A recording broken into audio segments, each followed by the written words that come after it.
E360 TV proudly presents Messages of Inspirational Stories TV show.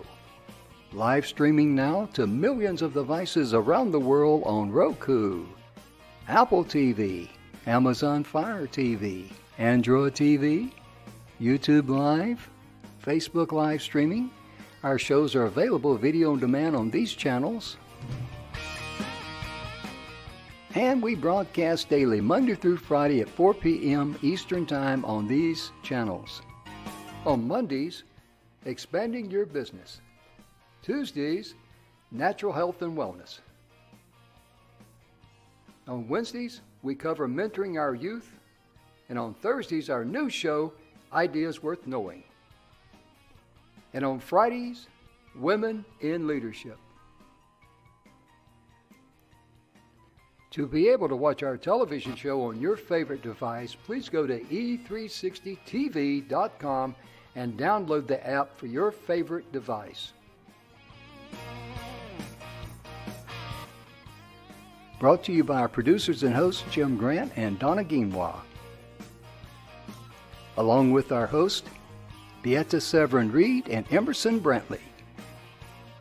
Supported by our admin team of Michaela Vidal and Gaia Guinois Balconi Weda.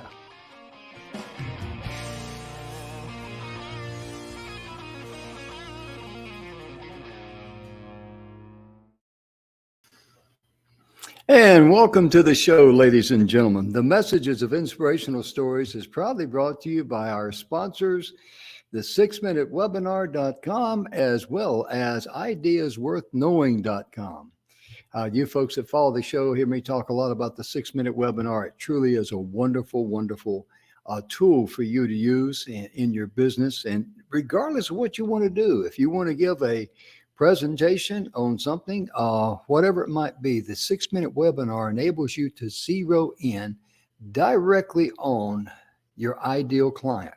Because your ideal client that's listening to you, they want to know one thing, and that is, can you help them in their hour of need? It's that plain, that simple, and that sweet.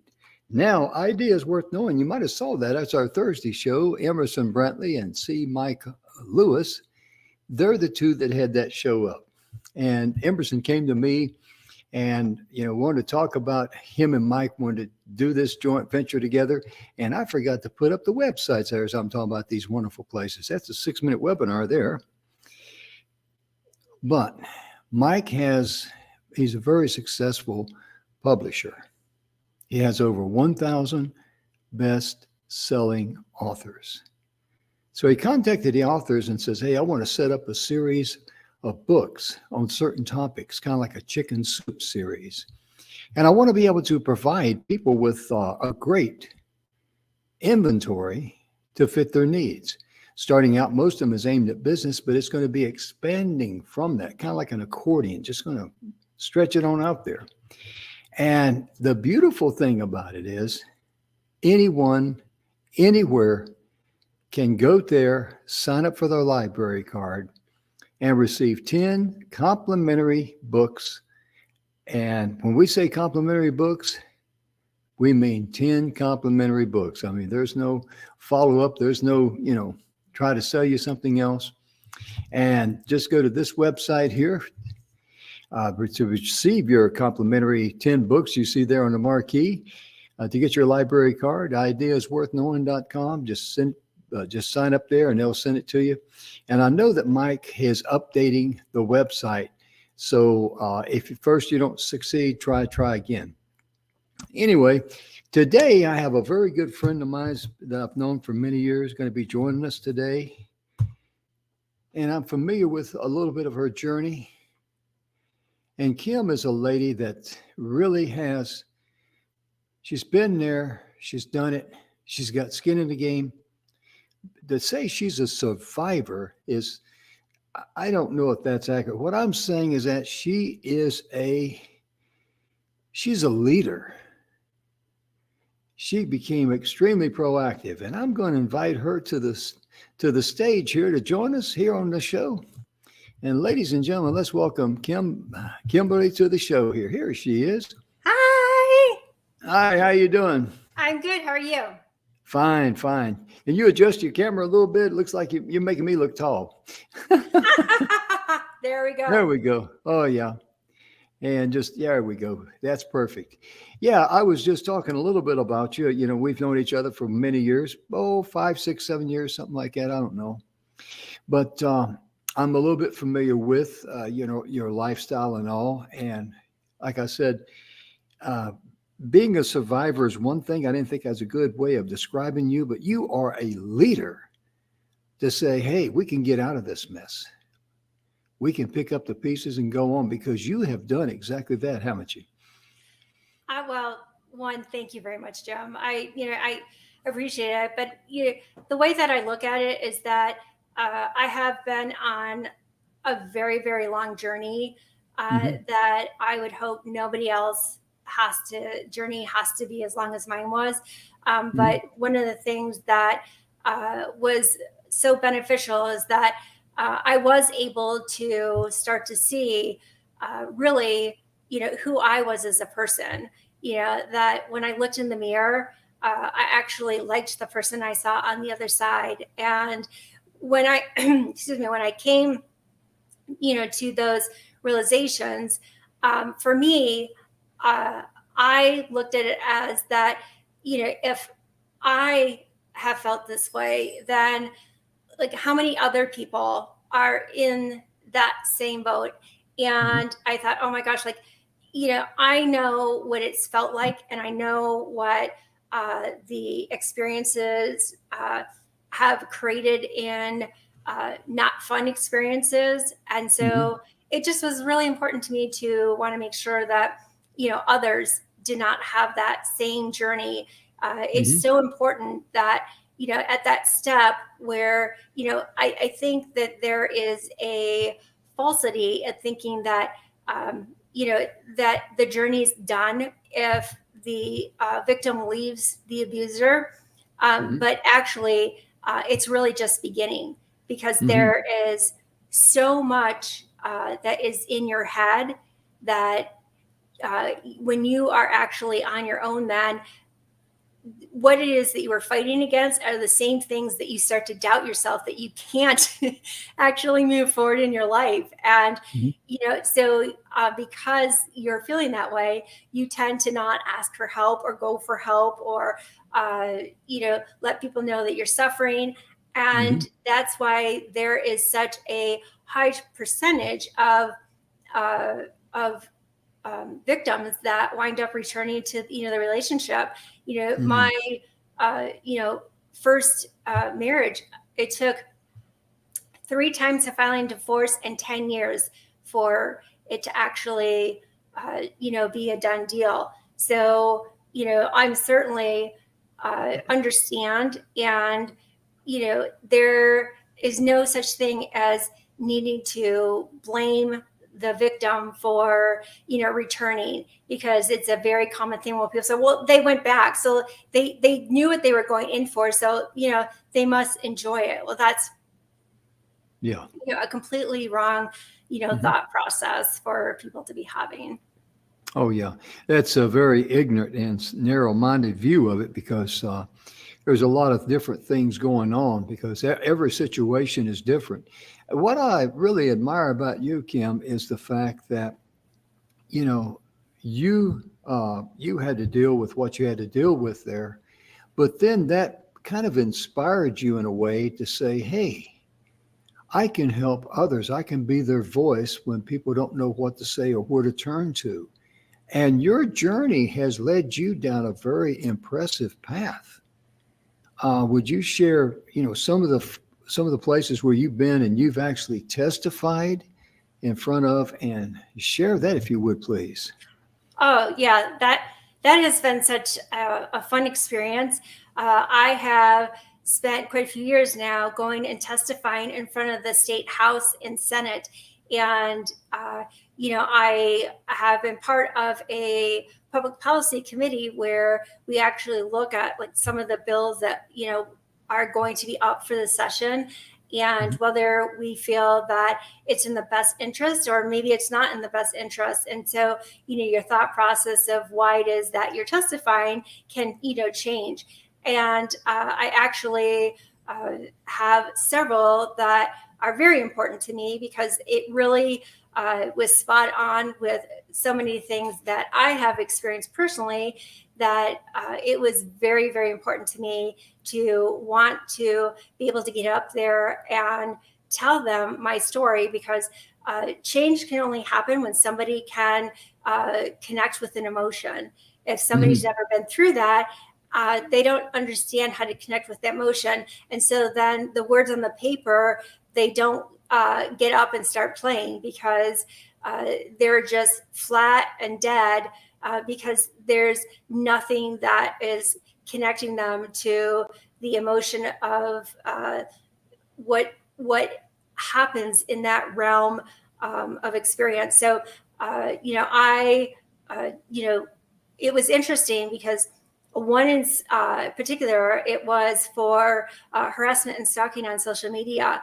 And I wasn't told until afterwards that they felt that the Democrats were going to veto that bill. Why, I'm not positive, but for whatever they were thinking, they felt like maybe it needed something more or change, whatever the deal was. And when I got up and I shared my story of my experiences, of things that had happened and stuff, it passed 10-0.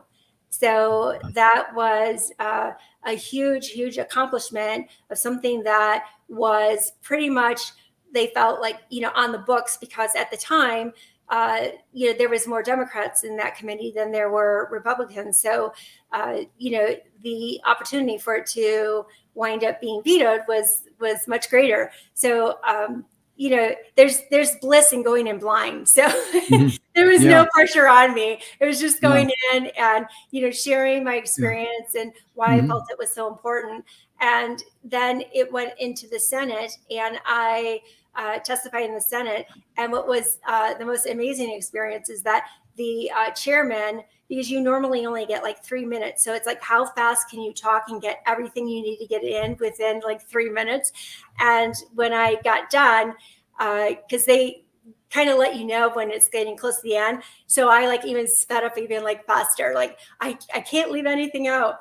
And so when they said, I was done, the chairman said, I think there was like some other things that she wanted to add. And he gave me 5 more minutes to talk. Wow. That like is undocumented. I actually had a couple of people that were from the committee that were watching, and they're like, we have never, ever seen that happen before. So that was really exciting to, have that experience. And, it was touching that when they went to go take the vote, they would ask the chairman if they could speak. And every single one of them said, it is our job as as a senator in our district to make sure this never happens to you again. So it was such an amazing experience to see that transfer, because as soon as it passed there, which was 8-0, it goes directly to the governor's office and gets signed into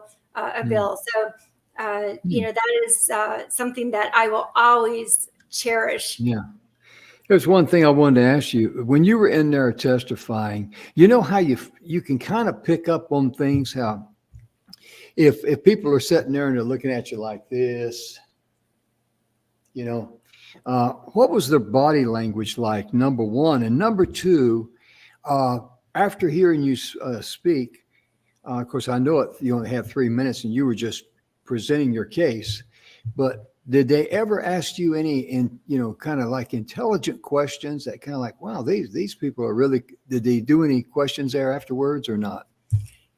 Sometimes they will. That is common. While I was, waiting for my turn, I did see other things that were up, that questions, were asked. But I think that when you have testimony that, how do you debate somebody's experience of real life things that happened that were extremely traumatizing, that were potentially, dangerous for them, and that somebody was at the point where they were, had every blind closed in the house, and they worked out of their bed because they were afraid to go anywhere in the house. So Wow. it's a little difficult to, ask a question or try to challenge it, because Yeah. that that would be like kind of like, hurting somebody again when they're already down on their luck. So, Oh, yeah. Yeah. it just wasn't Yeah. probably I like wouldn't, their best I didn't interest. think of, I didn't, I wasn't going, I didn't mean to support to sound like asking you personal questions, but like, where do you visualize this, this legislating going, and how do we, expand this, or any questions like that along that area? It's so important to, here's a little secret that I learned, is that, when committees listen. Yeah. So when committees have, because here in Arizona, the legislators, they do not work all year. It's only January through the end of May that they're actually in committee and making the decisions. So you have a very short window of time. And so they are, obviously, they have a huge agenda that they have to get through, and they want to get through it as quickly as possible to get it off the docket. So the little secret is that they really like it when people don't show up to testify, because it makes it easy to, like, boom, let's take a vote. Who says yay? Who says nay? And, then the yay or the nays win, and then they move on to the next thing. There's no discussion about it with any of them, unless one of them have brought the bill to the table. Well, that's a different story, because now they have a special, interest in mind for that particular, bill to pass or to not pass. So, but anytime that, people don't show up, then, something that you feel is very important may not necessarily pass, or something that you feel like shouldn't pass does pass. So, the more we get involved at the state level, it actually then will start having a huge influence of what happens in Washington, because there's then tends to be a lot of pressure of, so many bills that are passing a certain way that is now pressuring it to be more of a, federal law that, should look at being drafted and, passed. So that's my little, like, 2 cent secret for today. Oh, okay, good deal. You might have saw me drop out of there, and that's through no fault of my own, ladies and gentlemen. I got to congratulate AT&T. They got one of the sorriest systems I've ever seen. And I mean that wholeheartedly, because we live out here in the country, and my studio's in my home, and we're on the old 4 copper wire system, the old Ma Bell system. Oh my with gosh. the rotary. And then that's what I'm on right now. And then I buy the hotspot that's supposed to work, and it used to work good.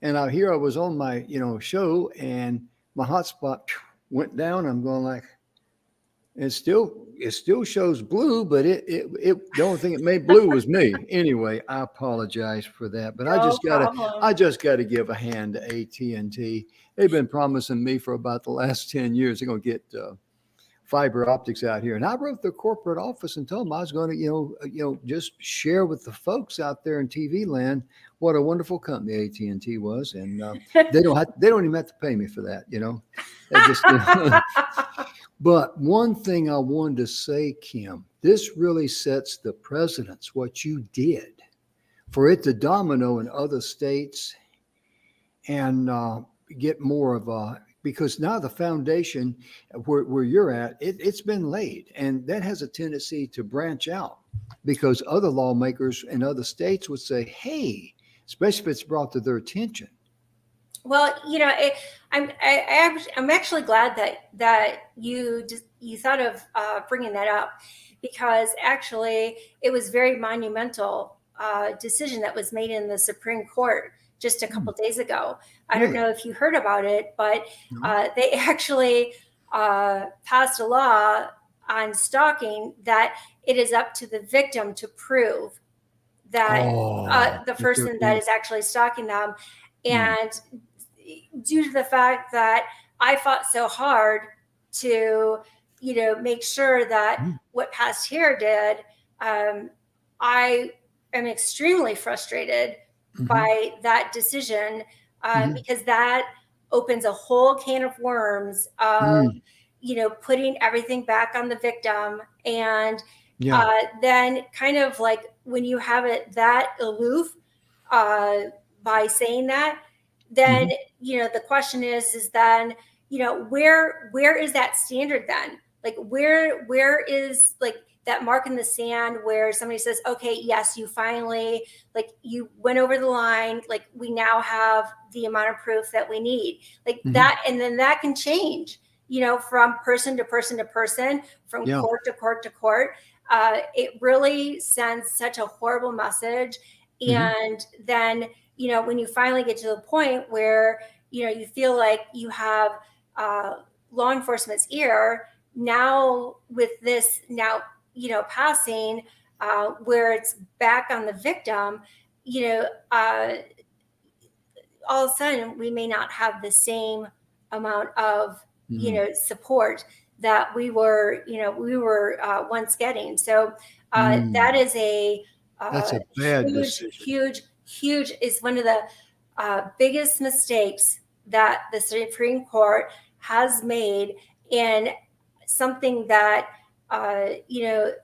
Congress and so many of the representatives have, on this last election, sold their way to being elected on saying that they were going to be, very adamant in advocating for domestic violence. Well, this decision, it almost makes all of them sound like liars, because, why would they, not go and advocate for that bill to, not pass? Yeah, because I remember back some years ago, there was a Hollywood star. I can't remember her name. She is stalked, and unfortunately, she lost her life to this knucklehead. And they passed a law because she was a celebrity. She was in a different category. And I thought, well, that's not right, because just because she's a celebrity, she's no better than anybody else. Yeah. She really isn't. I mean, my daughter was in a very rough situation there, and very abusive.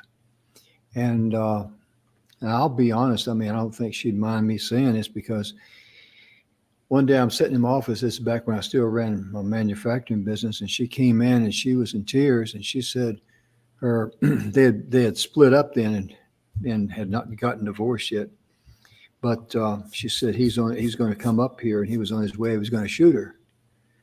And I knew he was down at his mama's house, because that's where all dogs run. When they get in trouble, they run home to mama. And so I called down there, and she says, oh, he's not here. And I said, you put him on the phone, or I'm getting in my truck and I'm coming down there. And I promise you, I won't be nice when I get there. I'm not going to even knock on the door. I'm going to kick it open. So she got him on the phone. And I'm not going to go into graphic detail what I said, but I told him, I says, I dare you to come up here. I says, I promise you there'll be a death. I'm going to arrange it myself, And that was pretty much the end of that. He was one of these people, ladies and gentlemen, you have to hit him, to let him know that there's no tolerance here. Yeah. There's no slack in the chain for you. You come here to my property, you're going to harm my daughter. You're going down. Right. Because I've got one daughter already in the grave through no fault of anything except her health issues. And if he thinks that I raised my daughter to be his punching bag and to be threatened and abused, that boy, if he's got half a brain, he better start using it. Otherwise, he might have been guilty of taking stupid pills before he left the house in the morning. I think there's a lot of them out there that have taken a whole bunch of them. Because, good gracious, I don't have any tolerance at all for people that want to abuse others, male or female, because women can do it to men just as, just as easily. But the point of it is, There's people out there like Kim. There's organizations out there. If you're in an abusive situation, find help. There's people out there. And I mean, Kim, you do a great job of that. I mean, you counsel people and you're it says there, a certified domestic counselor. Is that correct? I am I have my certification as a domestic and sexual violence victims consultant and advocate, and public policy advocate. So, yeah, and the thing is that I have taken it upon myself to wanting to make sure that I understood that, what all the laws were, where all the, how the courts were sitting, what all the resources that are out there, and to make sure that I invested in myself before I invested in others. And so I have attained 35 different types of certifications that have to do with being an advocate, a consultant, victims' rights, dealing with those who have been through sexual abuse. So it's really, really important that you take the time and put in. And I'm actually, also, making the investment, in a master's degree in criminal justice, so that so that those that I work with understand that they have somebody that is there for them. They're not in this by themselves anymore, and they have somebody that understands the things that need to be done. Yeah, because I know one thing concerns mothers, especially if they got kids.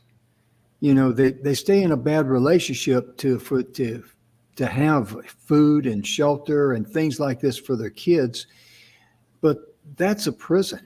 That is a living hell, and the kids see that. But I mean, that's because, and I could be wrong. Okay, but please correct me if I'm wrong. I promise I won't get mad. If I do, I'll cry.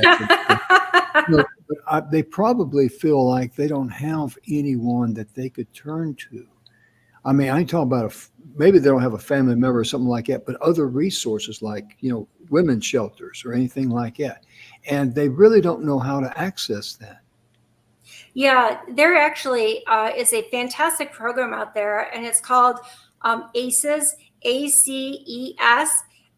There, a lot of hospitals have it, a lot of pediatrician offices have it, and it's specifically for kids that have experienced or are experiencing some type of abuse, and it actually puts them through the whole program of working through trauma. And they have different levels of activities based on the evaluation that's done. And there is a system, it's 1 through 10. And the lower that your number is, that means that the more trauma you have been through. So then they know how to build the program in for that particular child and learn how to work with them. So there is programs out there, but the abuse that happens for children, 1 in 5 children go through some type of domestic or sexual abuse, and every day 5 children die of abuse. So if you add that up, that's over 2,000 children a year that are passing away from some type of abuse. That's horrible. I just went and looked up this website and ACEs, and I'm going to put it here. Let's see. I forgot to adjust that. Let me make an adjustment here on it. Yeah, and I have that information on my website also. Is that the correct web address there? ACES.org? Yes. Yep, Good, absolutely. good. Yep, that's a great resource. They're located all over the country. It was started by 2 doctors from the opposite ends of the country, and they have built this fantastic program. I'm actually on a ACES action committee of how to change the thought process and confidence in Mhm. kids from 0 to 18 and bring the program into the school. So, it's something that is very much, on, Mhm. uh, you know, all of our minds of like, what can we do to start making changes that changes the Mhm. trajectory of, how children are, because it's important that we get them the help that they need, because the percentage of children who wind up in the same type of domestic relationship, Mhm. or if they were sexually assaulted, Mm. there is a great number of them that will wind up doing the exact same thing as they grow up, Mm. because it's never been addressed as they Mm. were children. Yeah, ACES stands for Advocacy, Commitment, Excellence, and Service. And I'm looking at what they have here. It's really amazing. And one thing too about when you reach out to an organization like this, and they're connected with other people, they know other resources, and they're so eager to help Hmm. and share. And the main thing for a person, because someone out there in TV land might know of someone that feels like they're living in a hopeless situation, and it could be a very dangerous situation too. I'm talking about life threatening. And if they could just break the mold, just take that choke chain off Yeah. and get out and go to one place. I'll guarantee you. Now I don't know anything about this. I'm just going on my gut feeling here, but I'll guarantee after sitting down and talking with someone at one of these places where you can get help, they're going to have some degree of hope. Yeah. And that's what makes life worth living. Because if you don't have hope in this life, I mean, my goodness gracious, life's not worth living.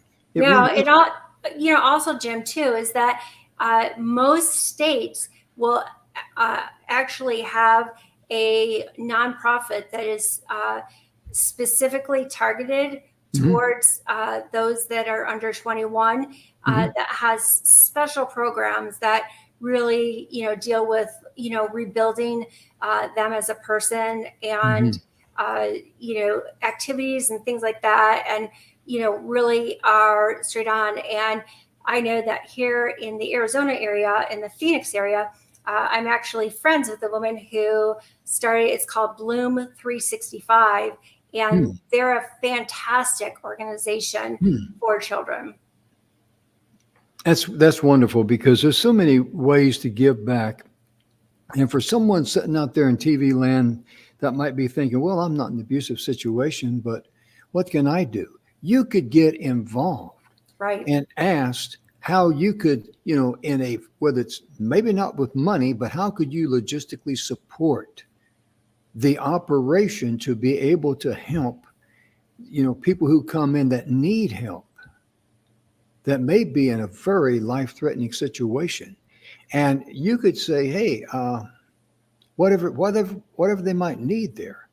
You could be a good worker bee, to put it in country English. And I encourage you. I mean, really, to be productive. I mean, it's sure, because think about the satisfaction you would have knowing that you're able to be a blessing to someone, either directly or indirectly. Oh my goodness! I Yeah. mean, every time you bless someone, you always feel good, don't you? Well, Jim, and I've heard you say this before, probably 1,000 times, if not more, is that, when you give to others, it always comes back tenfold. Oh yeah. The whole philosophy is that, and a lot of, actually a lot of people in networking or in business don't understand, is that the more that you give and help others get themselves Mm. up and going, you will be more successful than you thought you could ever be. Oh yeah. Oh yeah. Oh yeah. I've seen that. I've experienced that. Had the privilege of experiencing that in my life, and I remember one time. I don't like to say I was broke. I just like to say I was financially embarrassed at the time. But anyway, there was a person that needed something, and I just pulled out my credit card and did it. And I thought, well, I may have to mow grass to pay for that thing. So, but what happened was that things turned for me, and something I had been working on that I thought was dead came back to life, and they called me, and Wow. I ended up making more money on that deal than I was initially, because they said, "Oh, by the way, can we do this?" Yeah. Yeah.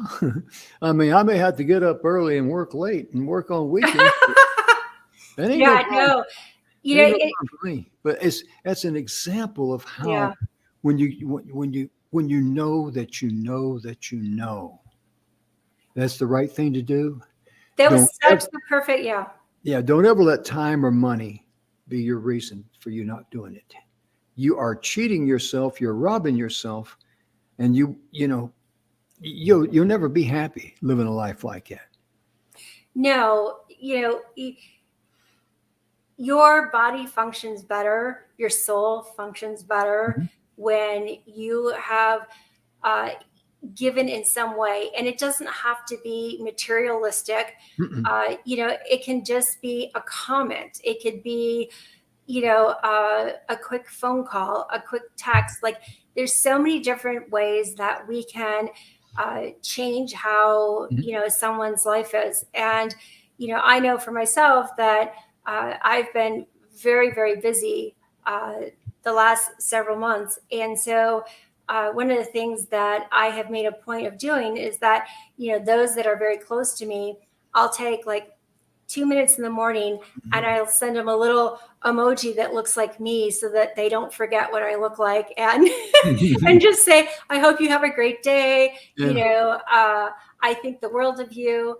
And, uh, people, feel like they're being thought about. They Mhm. feel like they have worth to somebody else. Oh, And yeah. just like think of, how does that change your step that you have in the Yeah. day? Yeah. Just to give you an example of what I was talking about, I hadn't talked to Kim, I guess, in maybe 8 months, a year. I don't really remember because, we get so busy and you get all these 3,000 people, friends on Facebook, and you look at that going, I don't remember them, and you've never said happy birthday or nothing, neither to each other or nothing, and you don't even know who tried to friend who or what the deal was. But anyway, I sent Kim, I think I sent you a message, didn't I? Mm-hmm. Yep. And just wanted to say hello to her and all that. And then we had a nice conversation. And then this is what I'm saying.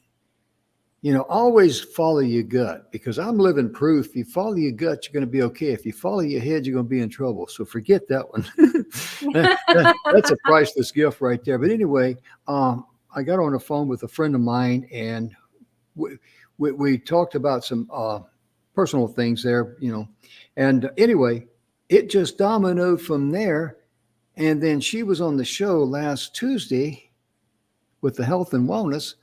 And in the spur of the moment, we actually did this live on that, right, just like we are now.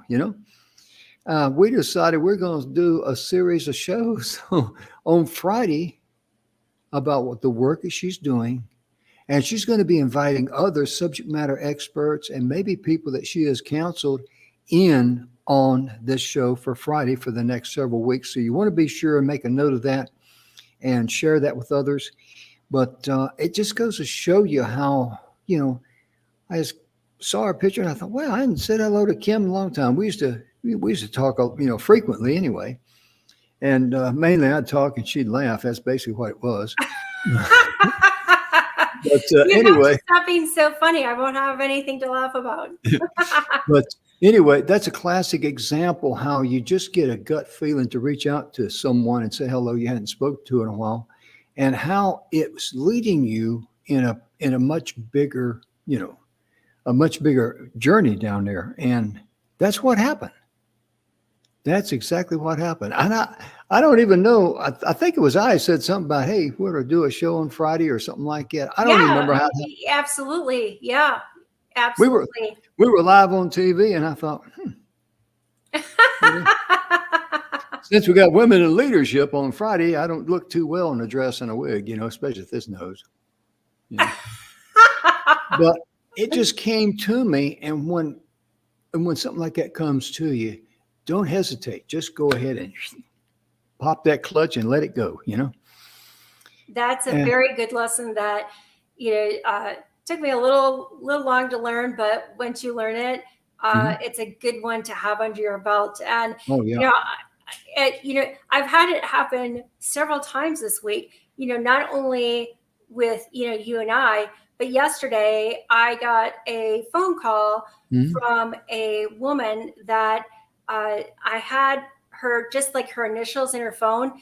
So I felt horrible because I thought, oh my gosh, I can't remember what that stands for. So there's Mhm. nothing worse than, being on the phone with somebody and you're like, in your mind, you're like, oh gosh, like, you would think the voice would like kind of, resonate, with who Oh, it was. yeah. And it was not happening, which Yeah. was even more of an embarrassment. So she's telling me of this, particular crisis and stuff.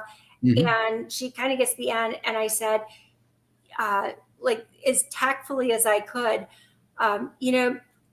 for some reason, I just put your initials in the phone and I'm just like struggling a little bit, like with like what it stands for. And she's Mm. like, oh, she's like, there's nothing to be sorry for. She's like, you know what? A year and a half ago, I liked what you're doing. I texted you on LinkedIn and we talked back and forth and I kept your phone number and I knew that you could help me out in this particular situation. And I'm going to call you tomorrow then also. And, I want to make some connections with what we're blah, blah, blah. Mhm. Now here, a year and a half ago, somebody that I, had a good communication, the things that I said to her, Mhm. stuck with her, that she kept my phone number and then called me, when Yeah. she needed it the most. Mm. That's amazing. And that comes from a higher source that Bill, a good friend of ours, Bill Heinrich, talks about. Follow the energy because that's exactly where it comes from. And, I got to tell you something funny the other day. No, it's a couple of weeks ago, actually. One of my friends I hadn't talked to in a long, long, long time. And he says, hey, he called me up and he says, are you still alive? And I said, well, this morning I woke up. I didn't see any candles, didn't smell any flowers, so I got up. It appears that I'm Yeah, still breathing. I'm talking to yeah. you. Yeah, the undertaker wasn't here, so I figured I better get up, get my day going. But he called me because he had heard from someone that I'd had a heart attack, and I said, "Oh, that's old news." And I said, "You hear about my brain transplant?" And he says, "No." I said, "It was a failure too." But it was really good to hear his voice and to hear him laugh. And then he said something to me, kind of took me back a little bit. He says, Jim, I needed that good laugh. He says, it's been a long time since I've laughed. And he had lost his mom and he had been through a couple of things like that. And I said, brother, I'm so sorry to hear that because, it's always tough, to lose anyone. Right. But, he has felt the need to call me. I guess the good Lord gave me like my mother told me, it's a good thing the good Lord gave you a sense of humor. Otherwise you wouldn't have any sense at all. But maybe sometimes we're given whatever gifts we're given, we're to use them like that and to be able to help someone because sometimes I remember, and I don't want to get too personal here in my stories, but I was traveling back from Phoenix to Texas and I kept seeing this sign for this business, this roadside, little visit convenience store, gas, and all of that. And they talk about great gas prices and clean restrooms and great place to get food. So I pulled in there. I could tell it was a small business, privately owned. And sure enough, I mean, the place had good prices on their gas and their restrooms were very clean and the food was real good. And I walked up there to the lady behind the counter and I picked up a few things, paid for it. And she thanked me for stopping there. And I said, well, ma'am, owe you an apology. She says, what's that? I says, I came here And I saw all those signs that you had coming up the road, clean restrooms. I says, I just don't have time to clean any restrooms while I'm here. I got to get back on the road. And she started cracking up laughing. And then she said something to me. She said, I want to thank you for that laugh. She says, I haven't had a good laugh in over a month. I've just been working and just here and there. So for you folks that's got a warped sense of humor, or like me, a lack of sense, I mean, be sure and try to lighten someone's load. And also be very sure that you listen to people and go with your gut. Go with your gut feeling, because your gut will never mislead you. Right. It's like I tell people in a business deal, hey, trust your gut. A good deal today is a good deal tomorrow after you sleep on it. Yep. And if it ain't a good deal tomorrow, you dodged the bullet, Yeah, no, absolutely. Mm-hmm. Everyone should follow that. I wish I would have realized that many years ago. Oh, yeah, I know what you mean. It's I bought a few people for small amounts of money, so I figure, well, they'll never come back to me again. So since I already own it. But it's amazing how, they cheat themselves out of life doing things like that. And you can cheat yourself out of living the life that you're supposed to live just by not following your gut, just by not focusing on how and when you can be a blessing to someone else. Because that's your calling in life, believe it or not. Yep. And no matter what you're going through, you're at the perfect place for you right now, but that's not the place you're going to stay. Right. And because that's just part of the journey. And I put up there on that marquee there, The Strangest Secret by Earl Nightingale. I listen to that from time to time because I really like that message, The Strangest Secret by Earl Nightingale. I met Mr. Yeah, I've Nightingale. not heard of him before. I'll have to look that up. Yeah, I met him one time. I was about 17 or 18. And he pulled into this gas station. I was there. And I saw this big black, I think it was Buick. And of course, back in the 60s, cars were about 3 city blocks long in those days. And the radiator was just boiling. And so as soon as, I saw him and I knew who he was because I'd seen his picture. And as soon as he talked with that deep, gravelly voice, yeah, that's Earl Nightingale. And he was on every radio station, And he came in and the owner of the station said, well, we're going to pull your car over and just let it cool off. He said, okay. So then Earl went over to the phone and he simply just called whoever he was supposed to meet. And he says, I'm going to be late getting there. He says, my car overheated. And he says, I'm here at the service station. He says, as soon as I get ready to go, he says, I will call and let you know. And that I'm now on my way, so you'll know what time to expect me. And he just sat down. Just like he was at waiting his turn to see the doctor at the doctor's office. He wasn't upset, he didn't let that incident upset him or control him.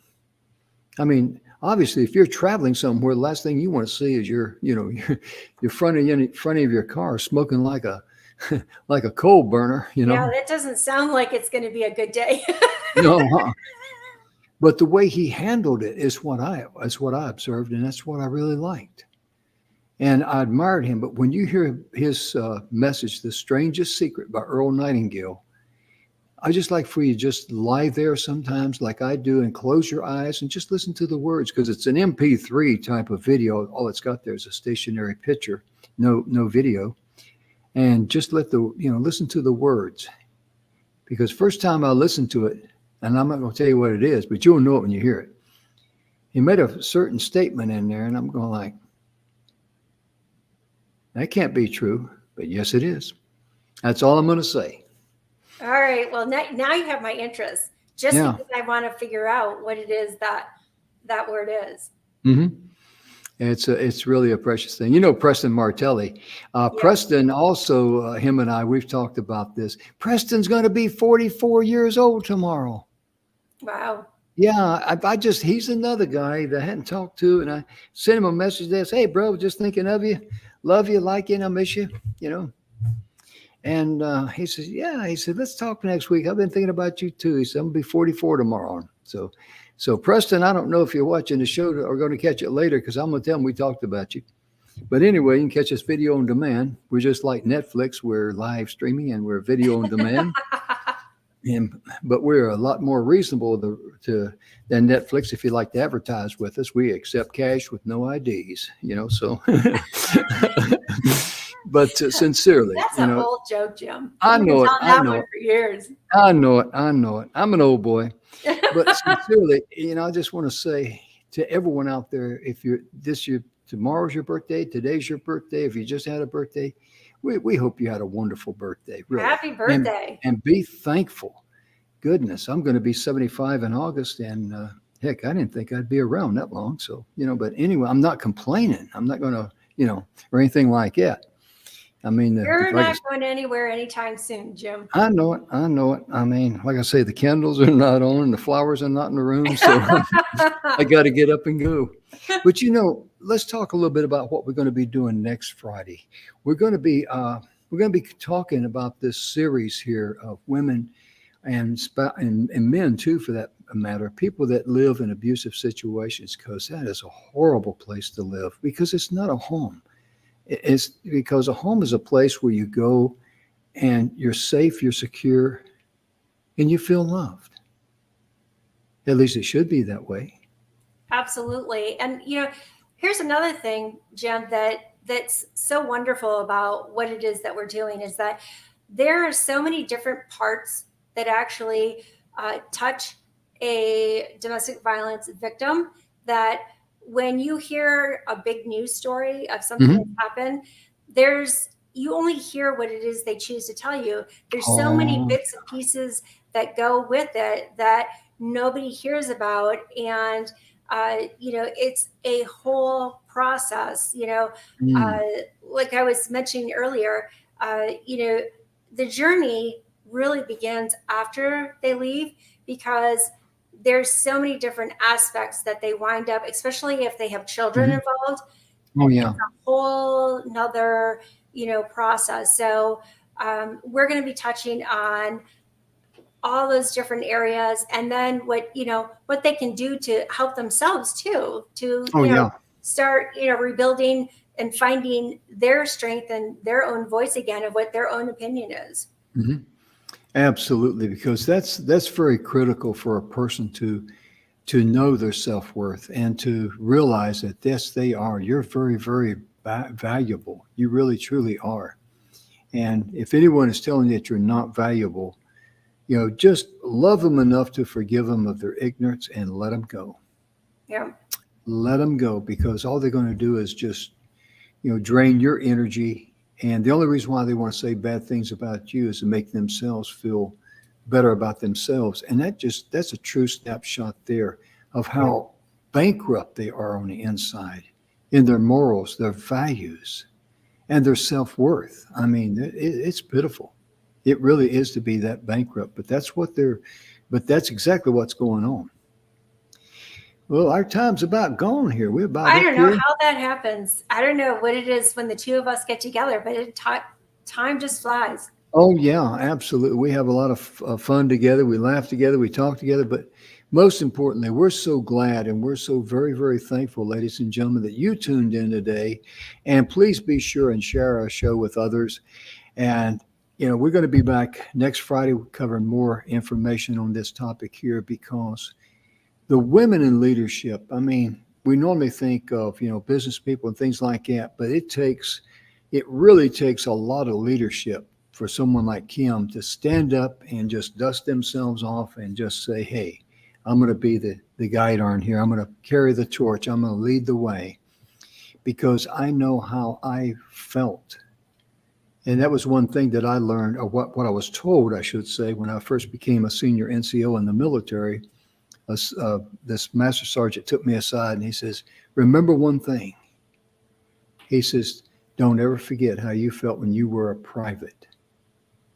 And I've always remembered that, because he was talking about the relationship we should have. Yes, there's a barrier there. There's a difference because of the level of in the military ranks there, but still, I never forgot that great advice, because that's so important.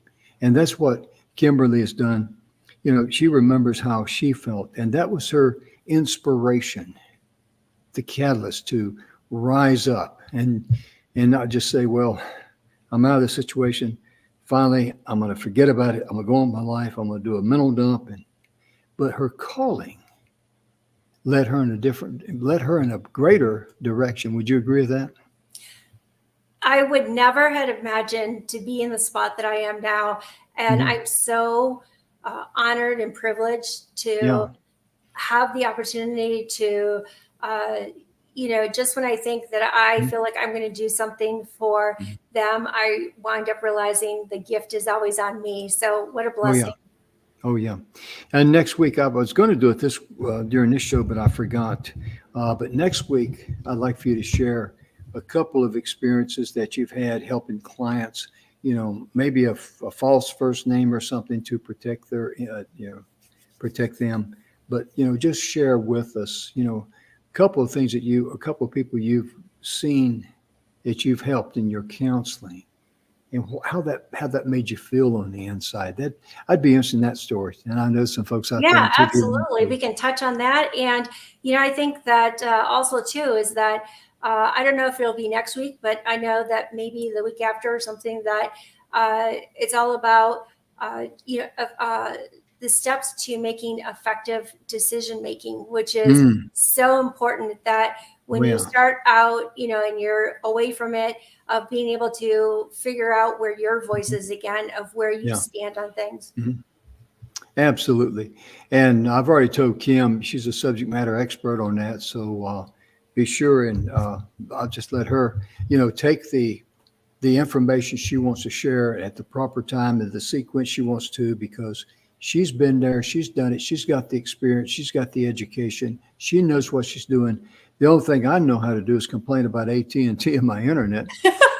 Well, let's just put that out there too, is that it will continuously be up there on the website. I actually have a download button where people can,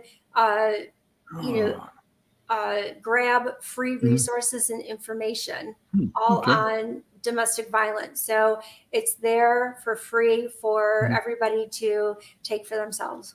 Okay. That sounds good. Well, ladies and gentlemen, our time is gone. We've ran over a little bit, about a minute and a half. But anyway, this information is very, very important.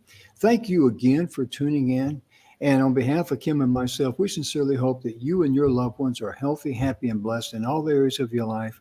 We'll be back on Monday with Expanding Your Business. We hope to see you then. Have a wonderful weekend. Bye-bye.